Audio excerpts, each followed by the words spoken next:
Tetap berdiri dulu, kita akan membaca Mega Project Karakter Kristus. Mega Project Karakter Kristus hari Selasa. Belas kasihan, giat atau rajin, hormat, kebaikan. Sekali lagi ya, belas kasihan, giat atau rajin, hormat, kebaikan. Puji Tuhan, silakan duduk. Selamat Hari Paskah, yaitu kalau kita bicara Paskah ini adalah Passover, artinya dilewati ya. Artinya Tuhan Yesus mempunyai kasih karunia darahnya untuk melewatkan kita dari segala hal, yaitu belenggu dosa, ikatan-ikatan daripada kuasa kutuk dosa. Itulah disebut namanya Passover, Paskah. Kalau kita melihat mengapa Tuhan memerintahkan Musa untuk membebaskan bangsa Israel daripada Mesir, ya. Setelah 400 tahun bangsa Israel itu di Mesir, mereka berdoa, mereka berharap kepada Tuhan supaya mereka itu ditolong, dibebaskan. Sehingga tahun demi tahun mereka berdoa dan itu tidak terasa sudah 400 tahun. Tetapi pada saat itu Tuhan memerintahkan Musa untuk ke Mesir.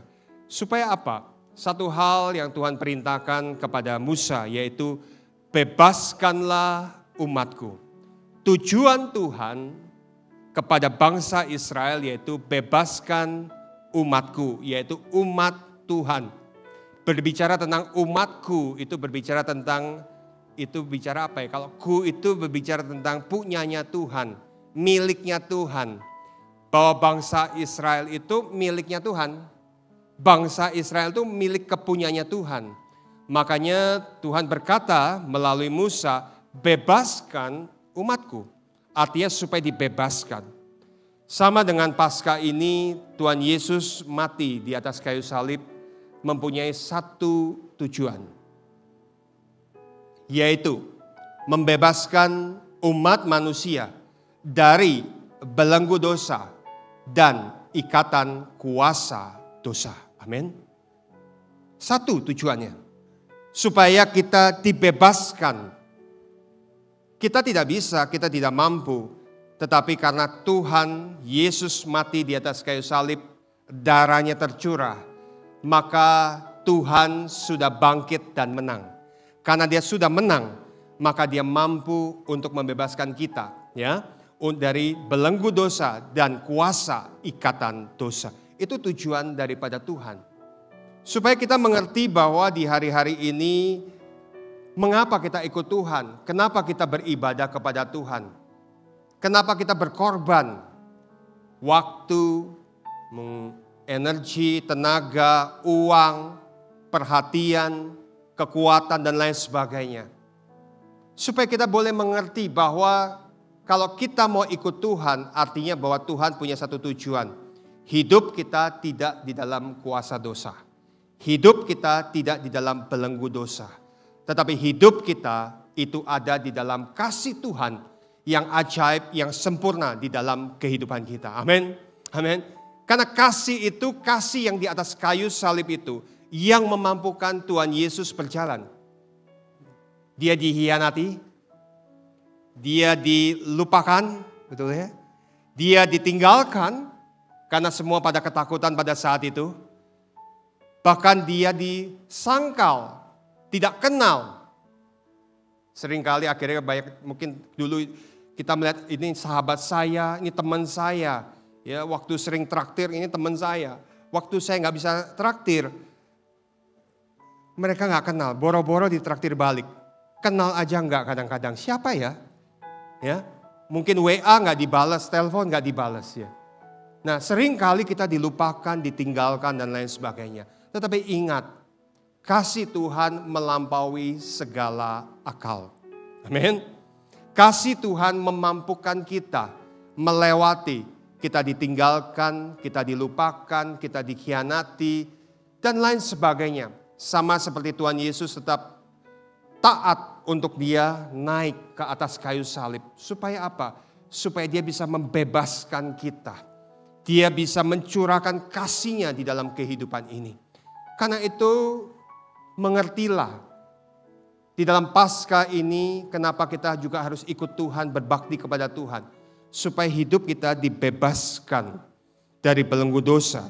Dan kasih itu ada di dalam kehidupan ini. Ya, waktu Paskah itu berbicara juga tentang hari pembebasan, liberation ya. Makanya seringkali dikatakan ini hari pembebasan. Yang dibebaskan sebenarnya bukan Tuhan tadi, tapi kita yang dibebaskan oleh Tuhan. Sehingga hari ini jangan lagi kita berkata bahwa susah, sulit ikut Tuhan. Bukan, tetapi kadangkala kasih kita tidak cukup di dalam hidup ini. Bukan kasih Tuhan yang melimpah di dalam hidup ini. Sebab kita mengisi hati kita dengan kekecewaan, kemarahan, kesulitan, kesusahan.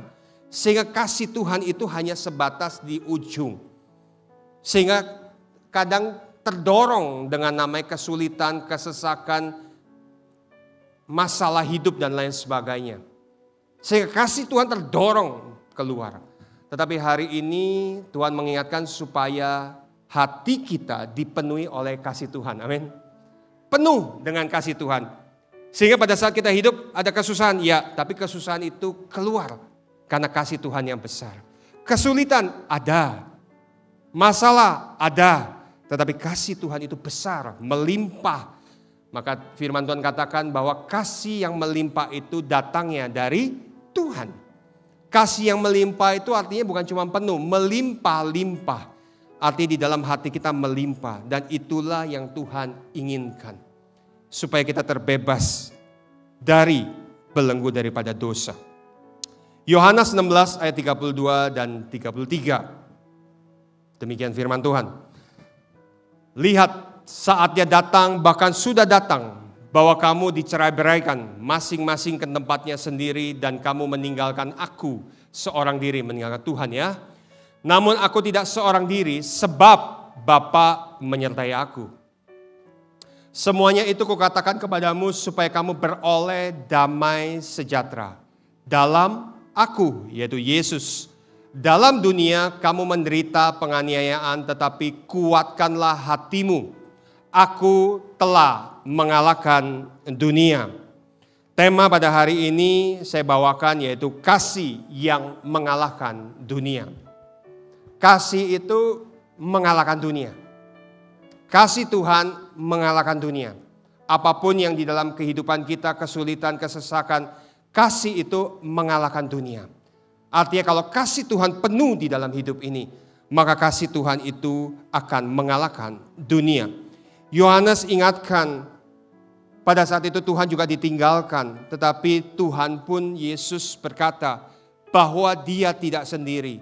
Ada Bapa di surga yang menyertai di dalam kehidupan ini. Sama hari ini, kita tidak sendiri. Ada Tuhan Yesus yang menyertai kita.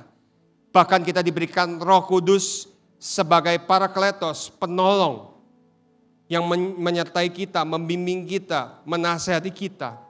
Sehingga kita tidak sendiri. Tapi kita punya Tuhan Yesus di dalam hidup ini. Darahnya ada di dalam kehidupan ini. Karena itu kuasa darah Yesus itu powerful. Saudara, seringkali kita meremehkan tentang kuasa darah Yesus. Kita merasa bahwa kita bisa mengerjakan dengan kemampuan, kekuatan kita sendiri. Tetapi ingatlah, kuasa darah itu yang membebaskan kita.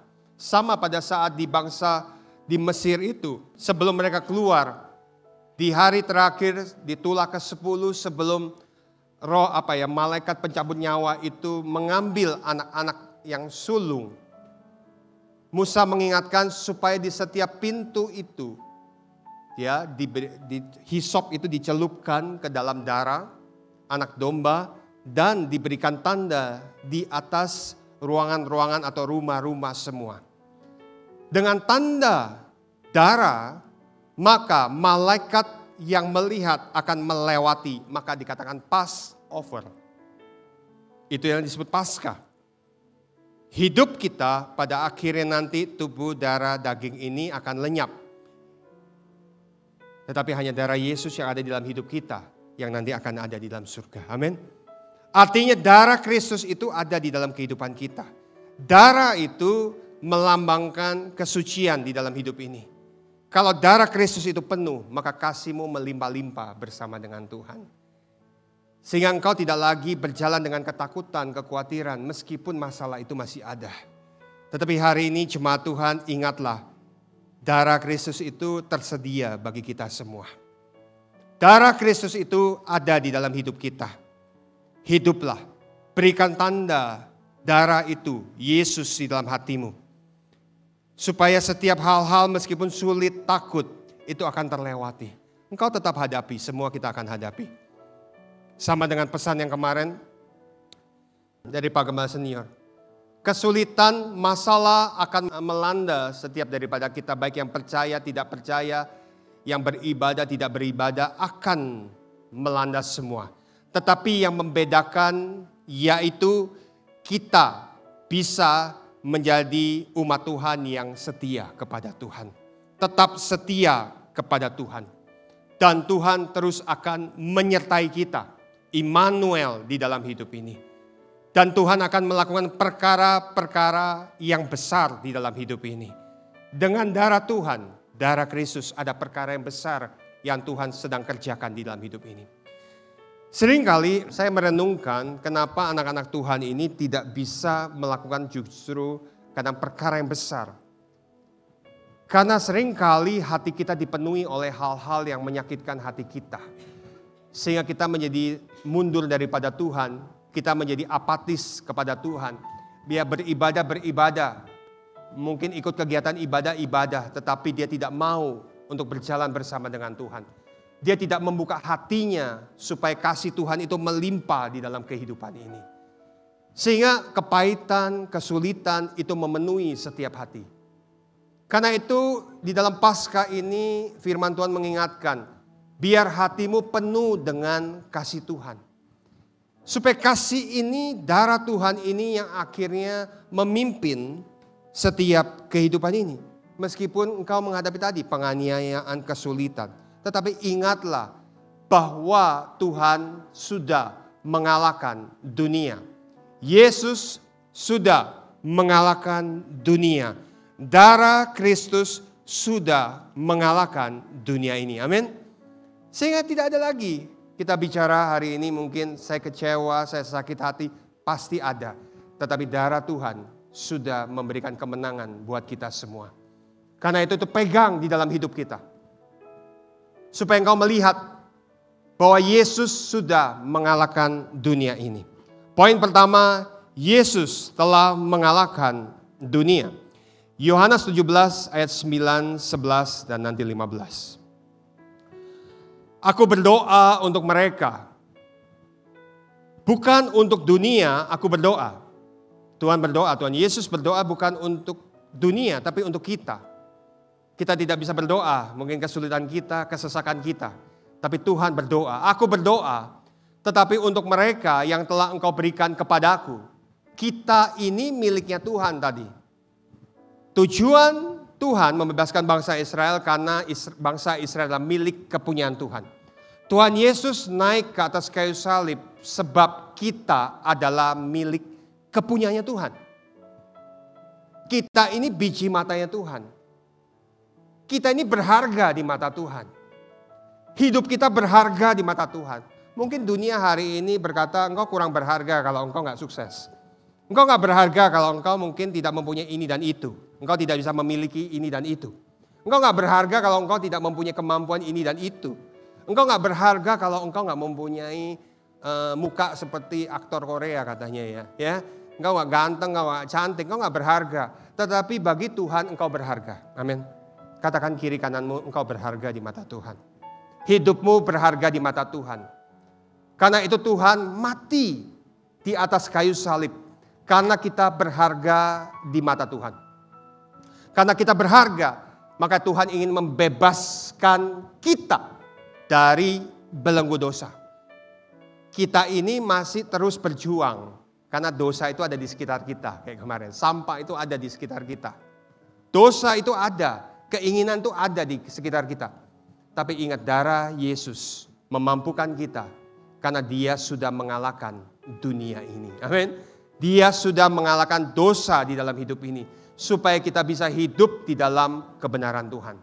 Karena itu hari ini lihatlah kuasa Tuhan. Ayat 10. Dan segala milikku adalah milikmu. Segala milik Tuhan Yesus adalah milik Bapa di surga. Dan milikmu, yaitu milik Bapa di surga, adalah milik Tuhan Yesus. Dan aku telah dipermuliakan di dalam mereka. Ayat 11. Dan aku tidak ada lagi di dalam dunia.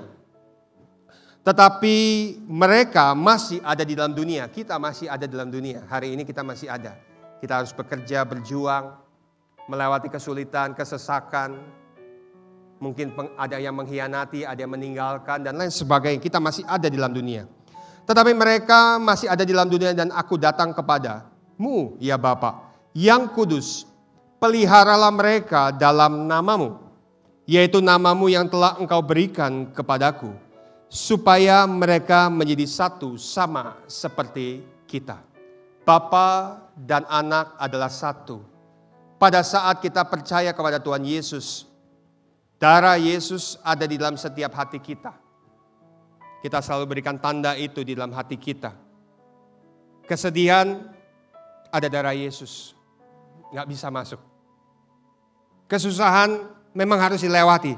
Tapi ada darah Yesus. Sehingga kesusahan itu bukan masuk di dalam hati. Hanya kesusahan yang harus kita lewati. Amin. Nggak amin ya. Paham ya maksudnya? Beda loh kesusahan yang harus kita lewati dan kesusahan yang masuk di dalam hati kita. Darah Yesus ada di dalam hati kita.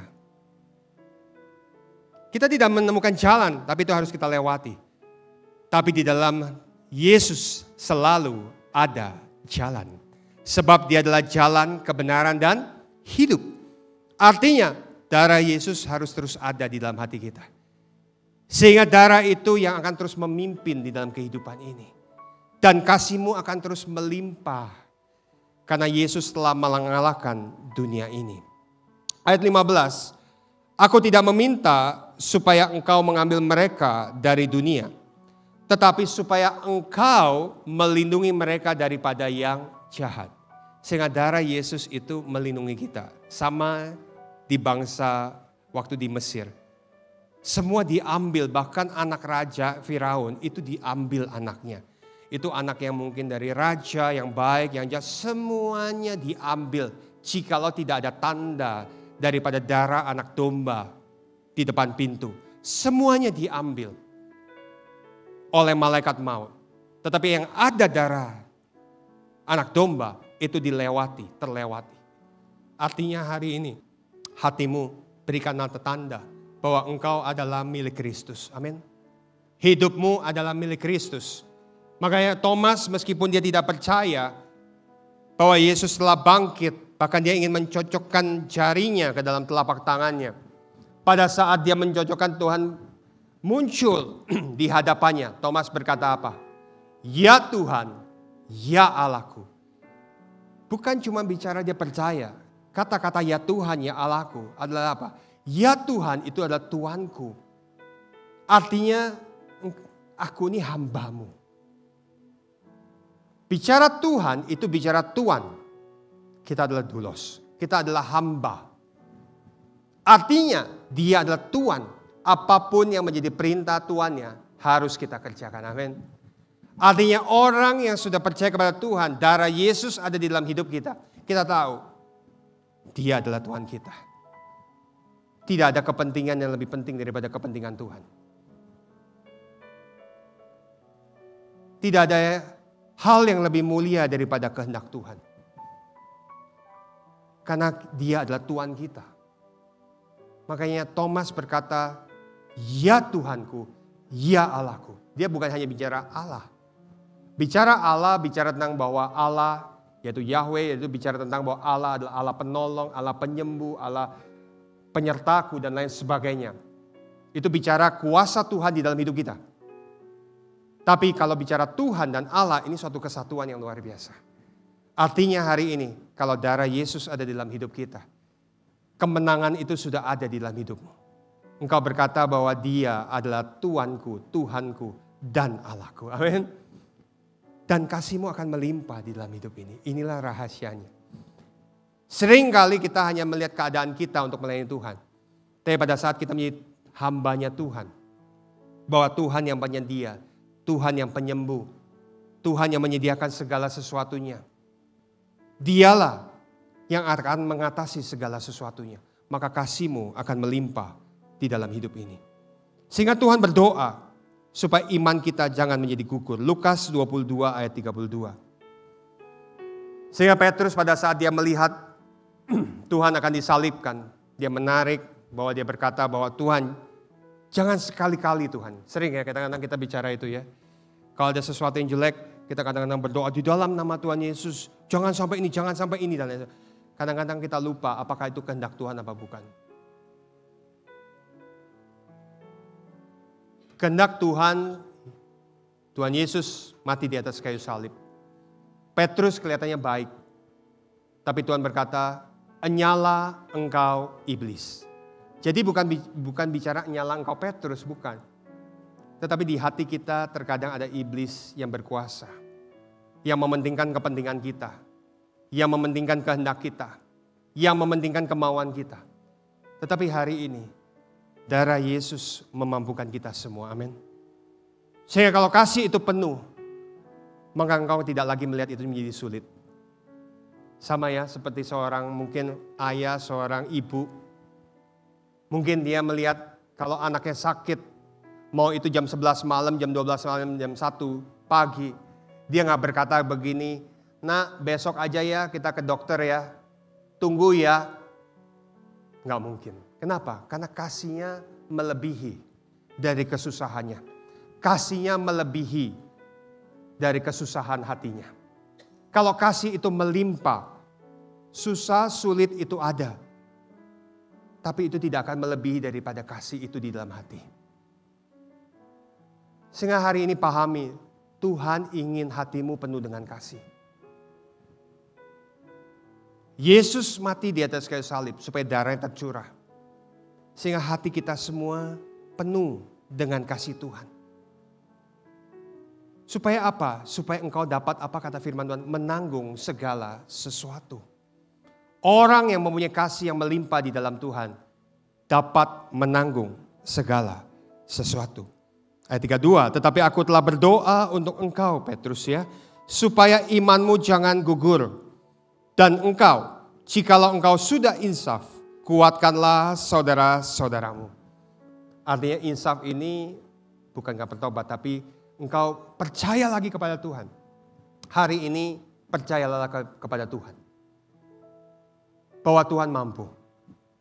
Tuhan lebih daripada sanggup. Kekuatan Tuhan tidak terbatas, kita terbatas. Kita berpikir dengan akal kita. Sehingga seringkali kita berpikir banyak dengan ini tidak masuk akal. Betul, tapi ikut Tuhan itu bukan gak masuk akal, tapi di luar akal. Artinya tidak bisa kita pikirkan, karena dia di luar akal kita, kemampuan kita. Sehingga engkau harus melihat mujizat Tuhan bekerja di dalam kehidupan ini. Hari ini bukalah hati kita semua. Supaya kasih Tuhan itu melimpah di dalam hidupmu. Dan kau bisa melihat bahwa kekudusan Tuhan akan terus ada di dalam hidup ini. 1 Petrus 1 ayat 20. Ia telah dipilih sebelum dunia dijadikan. Tetapi karena kamu baru menyatakan dirinya pada zaman akhir. Oleh dialah kamu percaya kepada Allah. Oleh Tuhan Yesus kamu percaya.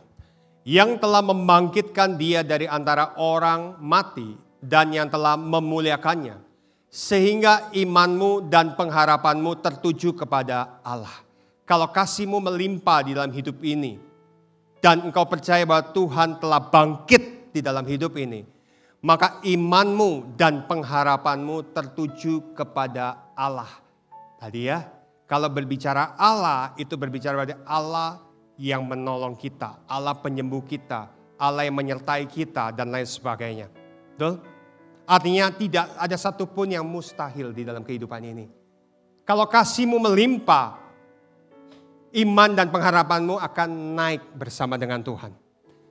Seringkali bukan Tuhan tidak mampu. Atau kita kurang beribadah. Sehingga iman dan pengharapan kita seakan-akan dilenyapkan oleh dunia ini. Dan dunia ini lebih besar daripada kuasa Tuhan di dalam hidup ini. Tapi kalau kasih-Mu besar, kasih-Mu memenuhi setiap hati kita, maka iman dan pengharapan-Mu akan naik bersama dengan Tuhan. Amin. Amin. Iman dan pengharapan-Mu akan terus naik. Karena itu, hatimu harus penuh dengan kasih Tuhan. Dan Tuhan telah sediakan. Tidak ada satupun yang bisa merenggutnya, mengambilnya. Kenapa? Karena kita adalah milik Tuhan tadi. Tidak ada. Ingat, bangsa Israel keluar dari Mesir itu 600.000 laki-laki. Kalau sama anak, sama istri 2 juta, betul ya? Kalau sama kambing domba berapa? Banyak ya? Mungkin 4 juta. Itu semua dipelihara sama Tuhan. Bayangkan, 4 juta di padang gurun dipelihara oleh Tuhan. Makan, minum, tidak kepanasan. Kita memelihara berapa orang aja udah sakit kepala, pusing, betul gak? Coba lihat yang para suami. Ya, rambut-rambutnya sudah sedikit ada botak sini ya. Kadang-kadang ya saya juga sama ya, bukan saya juga sama tuh. Makanya saya nggak bisa gini, kelihatan nanti kamera, karena saya harus begini sedikit. Jadi layar harus ada gitu ya, supaya nggak kelihatan. Kemarin saya lihat ada botaknya gitu. Jadi artinya kita memelihara berapa orang aja udah susah, sulit. Tuhan itu memelihara segitu banyak di padang gurun. Kita di PIK masih ada restoran, makanan dan lain sebagainya. Ini padang gurun, pasir semua. Tuhan tetap memelihara. Amin. Amin. Berikan dulu tepuk tangan buat Tuhan. Kuatkan hatimu bersama dengan Tuhan. Kalau kasih-Mu melimpah, kalau Tuhan beserta kita, siapa yang akan menjadi lawan kita? Tidak ada yang mustahil bagi Tuhan. Sehingga hari ini iman pengharapanmu harus terus naik bersama dengan Tuhan.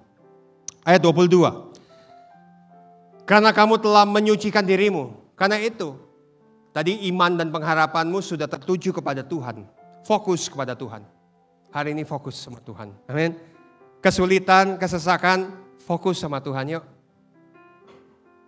Di dalam pekerjaan susah, sulit, fokus yuk sama Tuhan. Fokuskan iman dan pengharapanmu. Bukan kepada pekerjaan yang nanti bisa memberkati saya, menolong saya dan lain sebagainya. Fokuskan kepada Tuhan. Pengharapanmu, imanmu. Memang kita harus tetap bekerja. Tapi iman pengharapanmu fokuskan kepada Tuhan. Tuhan yang menyediakan. Amin.